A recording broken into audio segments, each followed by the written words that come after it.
So, The Green Knight.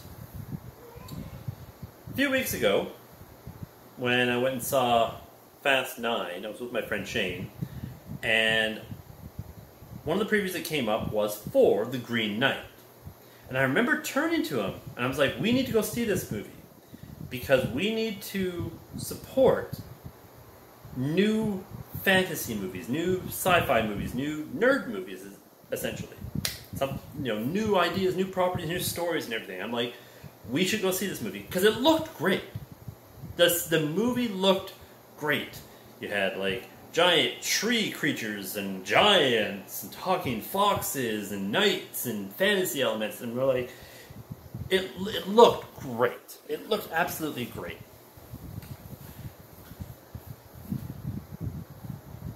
And then we went to the movie.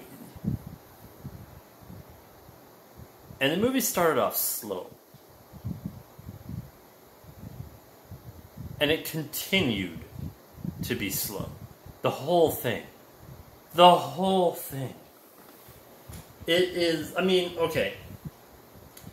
I'll put this out there to anybody who has seen it and liked it. I can't tell you how you would like it, but I'm going to assume that you are a film geek, film nerd, who likes to look at how things are filmed. Not how they're filmed, but like, what is filmed? Pans and colors and movements and transitions and all that. The techniques of film. I understand that. This movie had a great deal of artistic merit to it. I won't deny that.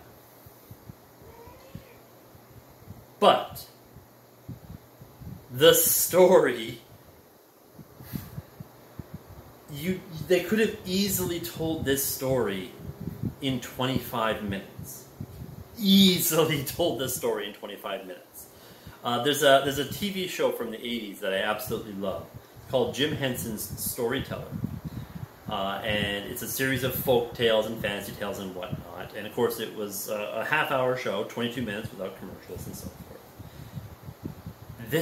This movie could have been on Jim Henson's Storyteller. It so could have been. They drag everything out. Everything out. So the story about the Green Knight is basically a king's nephew wants to be a knight, and a dryad, a tree creature, a dendroid, whatever they are called, a tree creature shows up and challenges anyone in the court. If you can, lay a blow on me. To be honest, I don't know what the challenge was. From what I can ascertain, the challenge was, any man who can lay a blow on me will get my axe, and in 1 year's time, come seek me out at the Green Temple, where whatever blow you deal to me, I will do the same. So the nephew, who wants to be a knight, volunteers, chops off the head of the dendroid, who picks up his own head and walks away. So, immortal, I guess. And then we fast forward a year. Right? We don't see the benefits of the young man of killing this creature. We don't see him becoming famous. We hear at the end of the year, oh, we've heard tales of you and people have sung songs and so forth.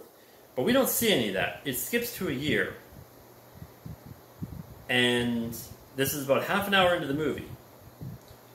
That first half hour took so long to get there. And then he goes on his journey, his 6-day journey to the north to get to the Green Temple. And it takes so long to get anywhere and do anything. Oh, God. There's one point in the movie where he actually leaves the castle and he's walking towards the camera. So he's walking basically like towards the camera, this way.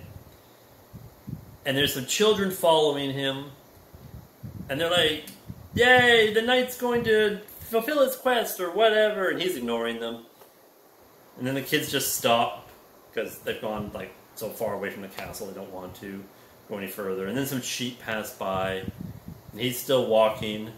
And then the camera pans around him while he's on his horse. And it was like a 4 or 5 minute sequence that had no point. Absolutely no point to the story. That's my problem with this movie. Yes, it could be considered a beautiful film to look at. It could be good towards film nerds and shooting techniques and so forth. All fine. But the story... You can't ask an audience to be engaged in a story that moves so slow. Right? 4 things happen in this movie. I'm going to spoil this movie because, again, don't go see this movie. And not unless you're a film nerd. In which case, if you're a film nerd, stop the review here and go look at the beautiful movie. If you want to come back, fine. But I didn't like this movie. 4 things only happen in this movie over the course of 2 hours. He challenges the knight and gets the axe. He meets up with a spirit. Correction. 5 things happen. He gets the axe at the beginning. He meets up with a spirit. He meets up with he gets mobbed. Not mobbed. Mugged. Thank you. I can't talk tonight. I'm so, just out of there with this movie. He gets mugged by some bandits, and they take all of his crap. And I'll get to that scene in a minute. Then he meets a spirit who returns his axe he lost. Then he meets a family, which again I'll get to, that kind of takes him in for a couple of days. And he gets his sash. He doesn't get his sash back, but he gets a sash that looks like his sash that his mother made for him from another woman. He gets that. And then he goes to meet the Dendroid in the Green Temple. And then he sees his future. What would happen if he ran away and he becomes king and has a kid out of wedlock and an official kid and all this other stuff. Within the fraction of 2 minutes, they tell 20 years of this guy's life at the end in 20 minutes. Oh no, that was just a flash forward. He was just viewing what his life would have been. He gets his head chopped off, we think. Movie ends. 2 hours. 2 hours! The first part, getting the challenge, was half an hour. Apparently his mum summoned this creature, this plant creature. I'm assuming she did it because she had a thought that if he did this, he would become king. But the thing is that she wrote, or one of the women in this cult of witches she's all about, wrote the note about the challenge. And the challenge, in the note on the challenge, we knew he was going to die. So I don't know why she got this frickin' creature. I don't get it. No! It makes no sense. And then, he gets mugged. He meets a guy on the battlefield, and he kind of gives him the wrong direction. And who meets up with his buddies, and the 3 of them mug him. And then there's one part at the mugging that made no sense. I even turned to my friend during analysis after the show. That made no sense. So he gets mugged by these muggers, and they tie him up. They don't kill him right away, which you'd figure they would do. They have no reason to keep him alive, but he's our protagonist, so okay, we'll just tie him up and take all of his crap, destroy what we don't want, and leave. And then there's this shot of our hero,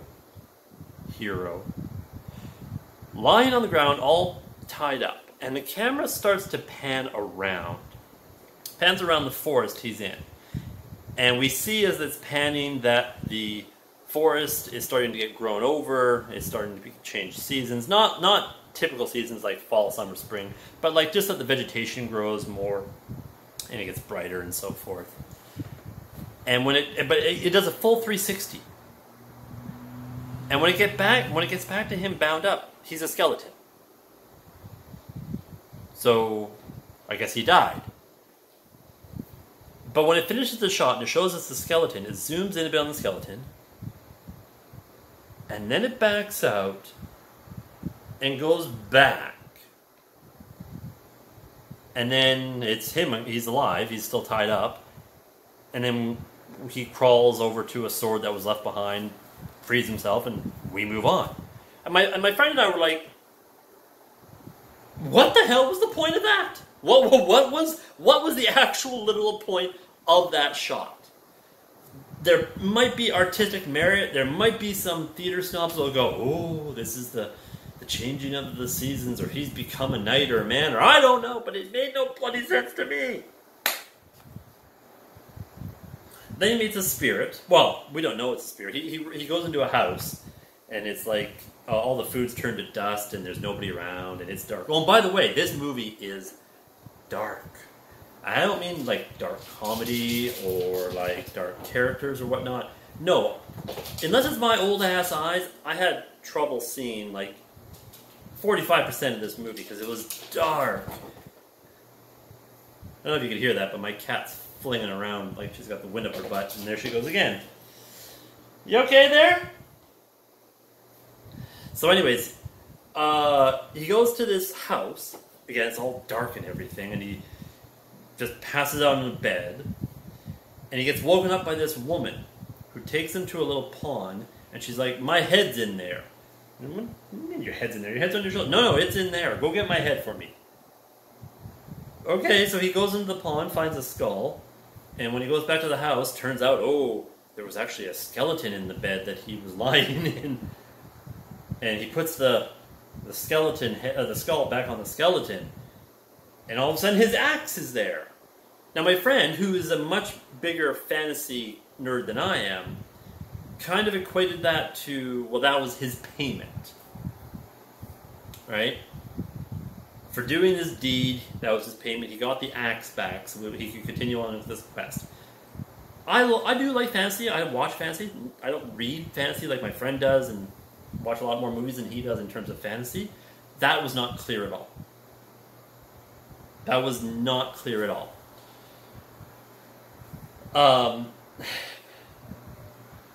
Yeah. It could have been clear if at the end of the movie we saw like the muggers had been strung up and there was like some sort of indication that the spirit got the axe from them. I don't know, but there wasn't. Anyways. Then he meets a fox. Oh, this fox, by the way. This fox is in the trailer, right? This is one of the hooks that they get you into the movie. Was this fox, the CGI fox, kind of like a guide, or at least it's assumed that it's a guide. And in the trailer, if you've seen the trailer, it also talks. This is one of the fantasy elements. Oh, a talking fox. Okay, sure, cool. All right, we'll do this. We'll do that. Turns out this. I'm going to skip a couple of scenes, even though it's like an hour later. The fox had nothing to do with the story, really. The fox, joins our protagonist on his quest. He gets to a small little river right before he's about to meet the creature. And the fox turns to him and stops him from crossing the river and actually talks. And all he does is he fucking takes a swing at the fox. And the fox runs away. It had no purpose. None whatsoever. In this movie. It didn't save him. It didn't provide anything for him. It didn't really do anything. So, yeah, he meets this fox. Then the next thing is he meets a family. He finds this castle. And in it are a man, a woman, and a blindfolded old lady. Now, I'm thinking in my head, okay, so this is our next fantasy sequence, our next plot point where our hero will learn something or have to fight something or whatnot. And the first scene that we see after he wakes up in bed, because he was like on his like last breath when he gets to the front door and is banging on the front door, is he meets the man, and the man takes him to like a dining hall where there's the woman, and then at one end of the table is the blindfolded old lady. And they start having a conversation, and he never addresses this blindfolded old lady. As a matter of fact, she doesn't say anything, and it's never brought up why she's blindfolded. My first thought was, when we first saw this blindfolded lady, I thought, oh, I think she's a witch. And the reason being is at the very beginning of the movie, when the protagonist's mother summons the creature, her and like 3 other witches, I guess, summon the creature, she puts a blindfold on to write out the note, to write out the challenge for the creature. So I thought, oh, this old lady is probably going to be like a witch or something. Like, she's probably controlling these 2 other people, or it's an imagination, like an imaginary thing, and he's all an illusion. She's controlling him, sucking his essence. I don't know. Whatever. No! She has absolutely no purpose. Again, unless it's artistic and it's like over my frickin' head, she has no purpose in the story whatsoever. Oh. And then he kind of has sex with the woman, not the old woman, the other woman, the younger woman, and she provides a sash to him. He lost his sash from the muggers, a sash that looks exactly like the sash his mom made for him. And some adult things, I'm not going to mention the review here, happens with that sash when she gives it to him. And I literally turned to my friend and went, was that necessary? Like, I don't want to say it. I don't want to explain it. Of course, I don't want you to go see this movie or anything, but there's this adult thing with the sash that just, it was completely unnecessary. Completely unnecessary. And then he buggers off. Oh, sorry, there was one other thing. Right before he banged the woman, the man of the castle was like, I'm going to go into the forest tomorrow and hunt for something. The best thing the forest provides for me, I'm giving to you in exchange. And our protagonist is like, in exchange for what? For whatever you get from this castle. So he bangs the woman, leaves, meets up with the hunter, like, just sort of stumbles upon him in the forest, and the hunter's like, I have killed this bear for you. I'm giving it to you. This great exchange. And the hunter's like, you have something for me. I know you do. I know you. And he goes up to him, and he kisses him.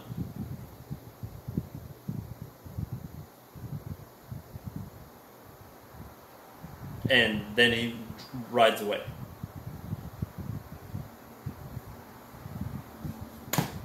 I have no idea. No, absolutely no idea.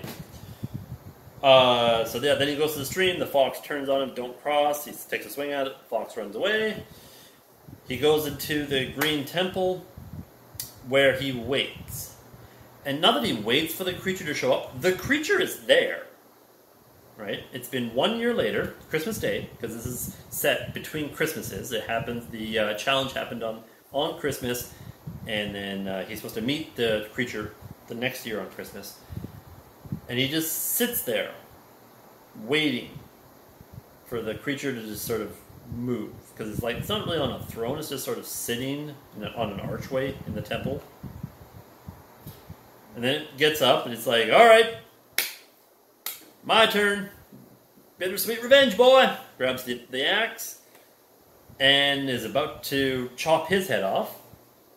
But the protagonist, like, flinches and he's all scared and everything. And I'm thinking to myself, this is a completely BS challenge. Not only was there no benefit to being in the challenge, but also the Dendroid, the creature, it, I'm assuming, knew it was immortal, right? It had nothing to lose in this challenge. But humans, we die. So it is very much a BS challenge. Well, it was a BS challenge in the first place, but it's BS to say, oh, I get to do what you do to me, even though, because I'm immortal and I'll put myself back together and stuff. So anyways, yeah, he keeps trying to chop his head off, but he's scared and he's flinching, and he finally runs away. And he goes home, and then within 4 minutes, we see 20 years of this guy's life. He gets knighted by the king, becomes the king, has a child out of wedlock with a friend of his that we met at the beginning of the movie, takes the child away because he's king now and can't have a child out of wedlock. No. Meets some woman who looked very much like the Spirit, but it wasn't the same actress. It was some other red-headed woman that looked exactly like her. She becomes his queen. They have a child. There's a war.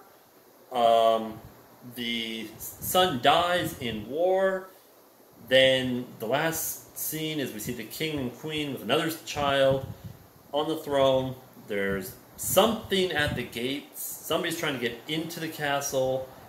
We're going to go into the assumption he has lost the war and his castle is being sieged. I thought it was going to be by the creature, to be honest with you, but no. And then he takes the sash off, because apparently he's been wearing the sash the whole time.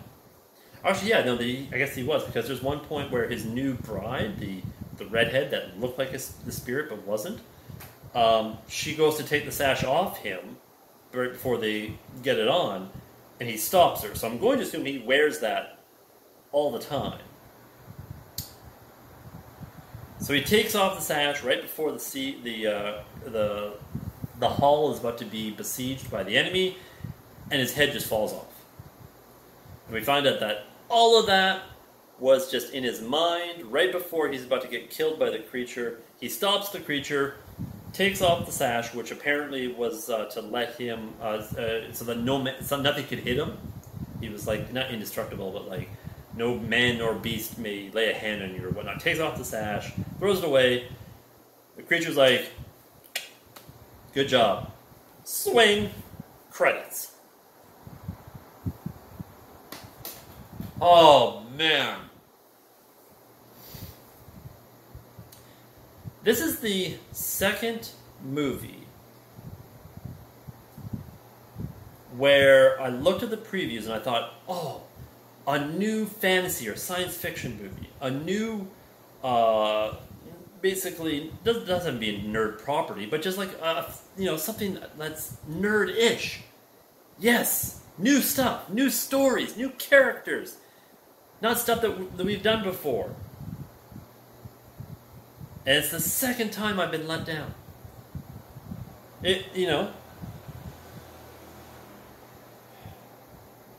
The other movie that I'm talking about is Ad Astra. It was a science fiction space movie with Brad Pitt and Tommy Lee Jones that from the looks of the trailer was like it's supposed to be like, oh, Brad Pitt's father has a weapon that's going to destroy the solar system. We got to go stop him and adventure, ho! No. It's an artistic science fiction about a man and a father and son's bond. It was also slow and agonizing. Oh, I was hoping for so much more from this. I really was. Anyways. Yeah, that's about all I got to say right now. This movie might have gotten good reviews. I don't know. I've yet to check the reviews, see what other people have said or whatnot. And this might be an artistic movie. This could be something like, oh, Sundance winner or runner-up or whatnot. But not for me. I'm looking for a movie with a good story, good characters. I didn't like this protagonist. I didn't. I was not cheering for him. There was nothing about him that made me want to root for him. At all. So, anyways. Hopefully the next one I watch is better. I've seen 2 in a row here that's been kind of bleh. See ya.